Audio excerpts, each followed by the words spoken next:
پرسەی ماتەمینی نووسەر و مێژوونووس سوهەیل خورشیدە کە ناسراوە بە مامۆستا شەماڵ کە ڕۆژی یەکشەممە لە کاتی گەڕانەوەیدا لە بەردەم ماڵەکەی خۆیدا بەدەستڕێژی گولە کرایە قوربانی. بە وتەی کەسوکارەکەی مامۆستا شەماڵ هیچ کێشێکی کۆمەڵایەتی نەبووە، پێشتریش هیچ جۆرە هەڕەشەیەکی لەسەر نەبووە. پۆلیسی گەرمیانیش لە ڕوونکردنەوەیەکدا دەڵێت ناوبراو لەلایەن چەند کەسێکەوە تەقەی لێکراوە و کوژراوە. لێکۆڵینەوەش بۆ ئاشکراکردنی ناسنامەی تاوانباران دەستی پێکردووە.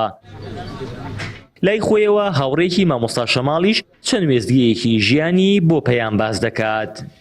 کاک شەماڵ وێڕای ژیانی سیاسی و ئەو بوارە تایبەتانەی خۆی کەسێکی دیار بووە کە قەڵەمێکی جوان بووە لە کوردستان و لە گەرمیان بە تایبەت.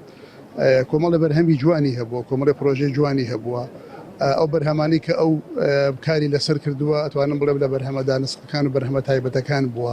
قەڵەمێکی ورد بووە، کەسێک بووە کە زۆر ئارەزووی مێژووی بووە، زۆر ئارەزووی ئەوەی بووە کە ڕاستیەکان بەیان بکە، حەقیقەتەکان بۆ کۆمەڵگا و بۆ خەڵک ڕوون بێتەوە. مامۆستا شەماڵ بەهۆی ئەوەی ئەندامی ئەنجومەنی هەرێمی گەرمیان و ئەندامی بەڕێوەبەری تەفگەری ئازادی بووە، گومان دەکرێت ڕووداوەکە تیرۆر بێت و دەستی تۆمات بۆ وڵاتێکی دراوسەی عێراق درێژ دەکرێت. تیرۆرکردنی مامۆستا شەماڵ لە کاتێکدایە کە مامۆستا شەماڵ ڕاستە کارکتەرێکی سیاسیە، ڕاستە لە دەستەی بەڕێوەبەرایەتی تەفگەری ئازادی کۆمەلگای کوردستاندایە، بەڵام قەڵەمێکی بە بڕشت و قەڵەمێکی بوێر بووە و نووسەرێکی بەتوانایە لە بواری مێژووی و جوگرافی ناسیدا.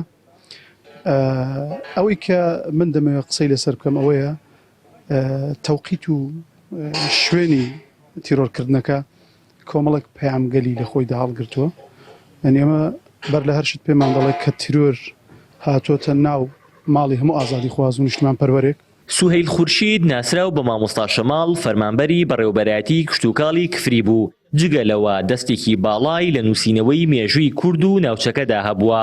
هاوکات جوگرافیاناس و شوێنەوەرناس بووە و خاوەنی 5 کتێبی نووسراوی خۆیەتی کە تایبەت کراوە بە مێژووی کورد و جوگرافیای ناوچەکە و خاوەنی ئەرشیفێکی دەوڵەمەندی مێژوویی و بەڵگەنامەییە.